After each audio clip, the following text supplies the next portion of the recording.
Assalamualaikum warahmatullahi wabarakatuh. Sahabat yang dirahmati oleh Allah, pasca wafatnya Kiai Haji Maimun Zubair, qasidah Sa'duna fid Dunya mendadak viral. Qasidah kesukaan Mbah Mun ini disenandungkan di berbagai majelis.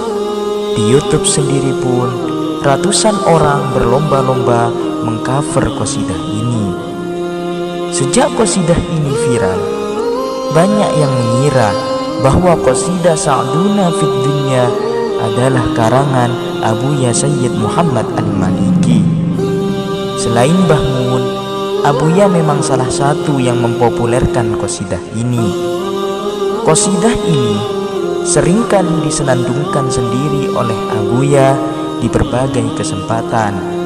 Tak sedikit juga orang yang mengira bahwa qasidah Sa'duna fid Dunya adalah karangan Mbah Maimun Zubair sendiri. Memang tak bisa dipungkiri bahwa ada beberapa bait yang ditambahkan oleh Abuya dan Mbah Maimun Zubair melebihi teks aslinya.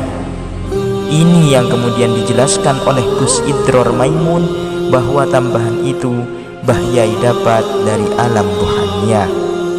Namun faktanya, kerangka asli qasidah ini memang bukan karangan Abuya Sayyid Muhammad Al-Maliki dan Mbah Maimun Zubair.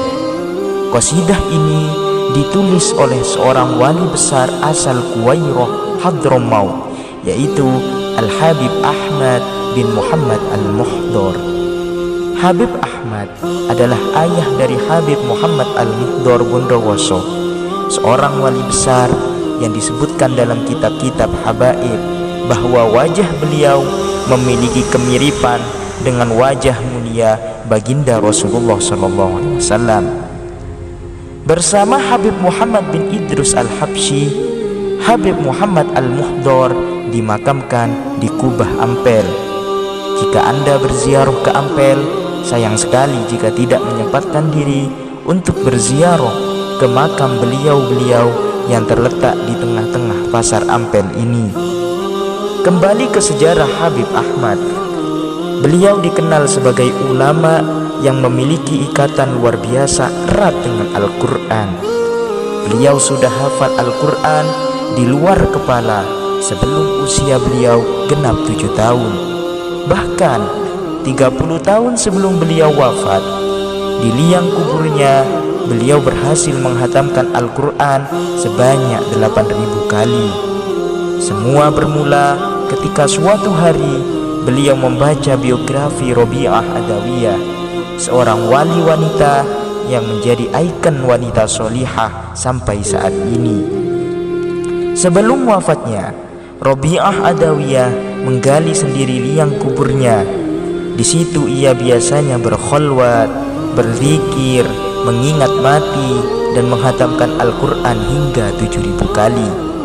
Mendengar itu, Habib Ahmad termotivasi hingga akhirnya berhasil mencapai 8.000 hataman. Ketika putra beliau bertanya mengapa beliau melakukan hal itu, beliau berkata, "Aku tidak mau kalah oleh seorang wanita." Habib Ahmad juga dikenal memiliki kecintaan yang luar biasa kepada Sayyidah Khadijah Kubro. Beliau bahkan seringkali mendapatkan madad khusus dari Sayyidah Khadijah.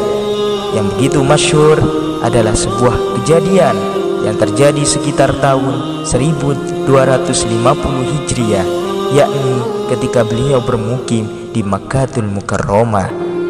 Ketika sholat Jumat, beliau melihat khatib memanjangkan khutbah dan memendekkan sholat. Padahal Rasulullah SAW jelas-jelas bersabda, "Inna tula sholatir rajuli wa kisara khutbatihi ma'innatun min fiqhihi fa'atilus sholata wa qasurul khutbah wa inna minal bayani sihron." Rawahu Muslim. Setelah sholat Jumat selesai, Habib Ahmad mendatangi khatib tadi. menamparnya lantas berkata, "Engkau telah menyalahi sunnah Rasulullah Shallallahu Alaihi Wasallam." Orang-orang heboh. Sang khotib yang marah besar menyuruh para tentara untuk mengejar Habib Ahmad. Beliau akhirnya melarikan diri menuju pemakaman Ba'la. Ketika hampir saja tentara berhasil menangkap beliau, tiba-tiba pintu kubah Sayyidah Khadijah terbuka dengan sendirinya. Ketika Habib Ahmad masuk, pintu kubah tiba-tiba tertutup dengan sendirinya. Para tentara melakukan segala cara untuk membuka pintu, tapi tidak berhasil. Bahkan ketika akhirnya mereka berhasil membuka pintu dengan bantuan juru kunci kubah, ternyata di dalam tidak ditemukan siapa-siapa. Habib Ahmad bagaikan lenyap di telan bumi. Kabar kejadian ini akhirnya didengar oleh Amir Mekah. Beliau akhirnya mengetahui bahwa Habib Ahmad bukanlah orang biasa.